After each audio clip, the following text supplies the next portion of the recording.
chokers, the bridesmaids, the next big thing that never came. For the last few years, Rogue have been on the edge of greatness, only to stumble at the last hurdle and have it all taken away. Coming into the 2022 summer final, many people expected history to repeat itself, as Rogue had to face a surging G2 that had convincingly knocked them down to the lower bracket only the week before. The stage was set for G2 to claim their 10th title. But then, somehow this happened. And this is it! The final moments of G2! The first moments of Rogue's legacy! They will not be knocked down, they will not be denied, they will not be stopped! Larson standing strong! Malmo! Rogue are your champions! Let's go game by game to truly understand how Rogue finally became the kings of Europe. Out of all three games, I believe Game 1 had the biggest draft edge for Rogue. G2 started with a clear plan of forcing Rogue into a Kalista Draven trade. They did this by banning Lucian and Zeri and taking away Malrang's Jarvan. Now while Sivir and Draven are both open, most people usually don't like picking them into Jarvan. Therefore, Rogue picked Kalista as the last meta ADC who can hop over walls, meaning G2 get the ADC matchup they wanted. But from this point on, Rogue respond perfectly. Odoamne locks in Ornn, and suddenly Rogue have an enormous frontline against Draven and Ahri, who are notoriously bad tank killers. Going into the second round of bans, Rogue don't bother taking away supports, as Trymbi will get counterpick on R5 anyway, and instead focus on Ornn counters. Rogue leave Gwen open because in order for G2 to win a fight, they'll have to dive Rogue's backline, something that Aatrox and Yone are much better at doing than she is. Larsen's LeBlanc pick is great, because not only will the mobility on her distortion allow him to be safe from the early pressure of G2's Ahri Jarvan combo, but also Rogue are anticipating a carry top from Broken Blade, meaning that Larsen will have kill threat onto all of the G2 members. Finally, the pièce de résistance. The Soraka on R5 makes the game unplayable for G2. In lane, Soraka bullies Renata Draven with greater range and lower cooldowns, meaning that despite getting the ADC matchup they wanted, G2 no longer have a winning bot 2v2. As the game goes on, front-to-back teamfights are literally impossible for G2 to win unless Trymbi DCs, because Rogue's frontline will be unkillable. And if G2 ever do manage to get on top of Soraka, Fate's Call will be there to save her. Moving on to the actual game, Jankos solo starts blue buff, with Flakked fake leashing red in an attempt to maybe cheese an early gank bot and snowball the Draven. Unfortunately for G2, Malrang is pathing towards bot lane anyway. Jankos' early ward doesn't see Trundle enter the river, allowing G2 to infer that he's bot side and call off the play as Jankos passed back to top. This set the tone, as the entire game was played at Rogue's pace and basically boiled down to 3 teamfights. The first fight at 16 minutes was when Rogue's draft edge really started to show itself. G2 lacked the damage to finish off Malrang before Trymbi flashes in, buying Malrang enough time to trade one form with Caps, and the bailout only bringing Jankos back with around 300 HP. Broken Blade's TP finishes, and he thinks he can kill Trymbi as he has no flash. Normally he'd be correct, but sadly for him, Comp gets in range to pull his support to safety, and G2 have run out of options and get wiped by Rogue's re-engage. The next fight once again showed off the power of the unconventional Kalista-Soraka combo, especially into Jarvan. Jankos lands his ult onto all 3 of Trymbi, Comp and Malrang, but Kalista instantly gets the Soraka out of harm's way before easily hopping out of the Cataclysm herself. Jankos dies while Odoamne zones the rest of G2, and with no way to contest the Baron, G2 have to give it up. Finally, the moment everyone had been hoping for. The moment, as G2 go for one last play, but they just can't cut the Kalista down through the Soraka healing. Rogue dive the fountain and secure the Penta for extra emotional damage before ending the game. I felt that this was Rogue's worst draft of the 3. With Kalista and Lucian banned by G2, the options for an aggressive ADC were limited, but in the words of Comp himself, So, I mean, first of all, Caitlyn is just one of the charms that I think is just unique about me. It's like, I can just pick it whenever I want. my issue is not actually with the Caitlyn, but rather how they then picked around it. Caitlyn doesn't scale in the same way other Korea ADCs do. As such, Caitlyn has to be ahead of her opponent coming into mid-game, or she will lose relevance in teamfights. Coming back to draft theory, this is why Caitlyn is most often paired with range supports that can help her push the wave and play for tower plates to try and get her to this accelerated state. Lux, Morgana and Karma are a step above other range supports because not only do they have good wave clear, but they also have CC abilities that can set up Caitlyn's traps. This is why I don't understand that Rogue didn't just pick Karma on R4 here. It enables Caitlyn's early game playstyle while offering great disengage with AoE shields, speed boosts, and slows against G2's very basic run at the enemy comp. In addition, by not picking it, G2 can neutralize Caitlyn's early game by picking it themselves. With Lux banned and Morgana being a losing lane matchup, there's no good pick left that wins bot lane for Rogue, so they have to settle for the scaling pick of Tahm Kench, which is not how Caitlyn wants to play the game. In the early stages of the game, we can see this problem unfolding. Caitlyn is permanently pushed under tower, getting no plates, and G2 secure first dragon.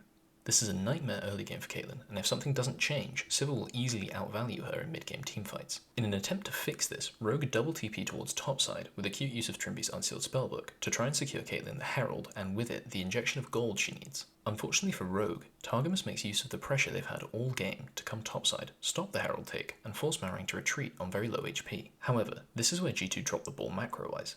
Broken Blade takes too long to arrive in bot lane to match Odoamne and loses a decent number of minions as well as a tower plate. Instead of going top lane after Herald, Caps returns to mid, so Flakked resets to go top himself, and a moment later, Caps is actually forced to reset too. This massive loss in tempo for G2 not only gives Comp enough time with the top tower to mine 3 plates for free, but also gives Larssen uncontested mid prio, which results in a successful roam onto Broken Blade. The end result is that despite securing the Herald, G2 go from 200 gold down to 1500 gold down in just over a minute. By 25 minutes, the game is actually evened out. At this point, the game state is really good for G2. The gold as a whole is even, but Flakked has hit 3 items, whilst Comp is stuck on 2 and a BF sword. Caps and Jankos clear shallow vision, while they wait for Flakked to return from base. Once he arrives, they grip mid and get prio to move into river, except Caps just doesn't for some reason. If he comes with the rest of G2, they can walk into the river and take control of the pit straight away. However, even with the slight hesitation from Caps, I see no reason why G2 don't just walk forward here. Instead, they path around the back of the dragon into an area where they don't have any vision. This causes Targamas to be worried about getting flanked, and so he peels off on his own. With no ward in the pit, Caps and Jankos get anxious that Rogue are close to finishing the dragon, so they step up. I'm not sure if they see Larssen blast cone here, but they do ping the bush. Caps and Jankos step too far up, too early. Rogue spring their trap, and the fight is already lost by the time G2's most fed member can even join it. From this point, Rogue slowly start to choke the game out, but they almost throw it away after securing their second Baron. At 36 minutes, Comp, Trimby, and Odoamne are pushed way too far up mid lane, while Larssen and Marang are showing on side lanes. G2 don't hesitate and use all of their engaged tools to force a fight while they have the numbers advantage. Caps finds a huge flash play to land his full combo onto 3 members, however crucially for Rogue, Comp survives and recalls, because even though Marang manages to clear the wave, G2 would have just tanked the remaining tower had Comp not been there to defend it. As the game reaches maximum tension, Rogue keep their heads to make an amazing call. At 41 minutes, after a fight in mid lane, Rogue back off into their jungle, and G2 start barreling towards Rogue's base. Broken Blade sees Rogue running away from the Baron, which combined with the fact that no one other than Marang shows on these 2 wards, causes G2 to think that Rogue can't be on it. Unfortunately for them, Comp abuses Caitlyn's range to hit Baron from over the wall and sneakily take the objective without needing to walk into the river. Finally, Comp shows the strength of 6-item Caitlyn and how the play pattern is completely different from the other ADCs that I mentioned earlier. After stacking headshot on the minion wave, Comp uses his defensive tools aggressively for just 1 headshot on Caps that does 60% of his health bar. Caps is forced to use his ultimate defensively, and with the fight starting off in such a Rogue-favoured way, there is nothing the rest of G2 can do to turn it around. In the final game, G2 once again come in with a very clear plan. They change to red side for the first time and ban Renekton.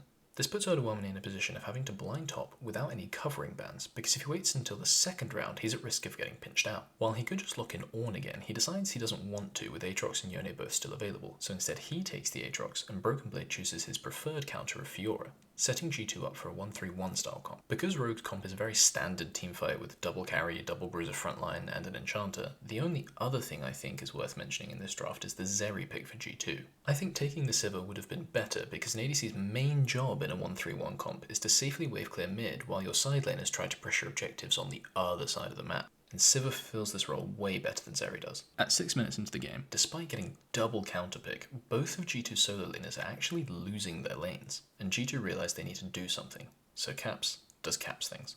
Larssen uses his last soldier and his Q to harass Caps under the tower, bringing him dangerously low. However, this means if Caps can get out of the soldier's auto range, Larssen has no way to finish him off for the next 4 seconds. So Caps does the unthinkable and ults forwards. He uses the heal from his Unsealed Spellbook to regain some HP and a move speed boost to get him around the minion and into a position where he can land his charm. Before it even lands, Caps uses his second charge of Spirit Rush to go backwards, perfectly avoiding the Azira and forcing Larssen to follow him into tower range. Larssen's cooldowns come back up, but it's not enough to escape the gank. From this point on, however, much like the first game, the rest of the match played out the way Rogue wanted it to, with G2 only finding 1 more kill before the Nexus exploded. It was during this game that Marang ascended to peak psychopath. After sitting in a bush for 30 seconds to kill Flakked, Marang recalls and runs topside, just to make the exact same play, killing Targamas and burning Flakked's flash. Across playoffs, Marang only averaged 4.3 CS per minute, as he was too busy ganking people to farm. At 22.5 minutes, Comp hits 3 items, with almost 12 CS per minute and 4 kills. So Rogue start Baron. G2 know they have to contest the Baron, so Broken Blade TP's in, but with no vision set up at all, Jankos dies trying to walk into the river, and the fight is over before it's even begun.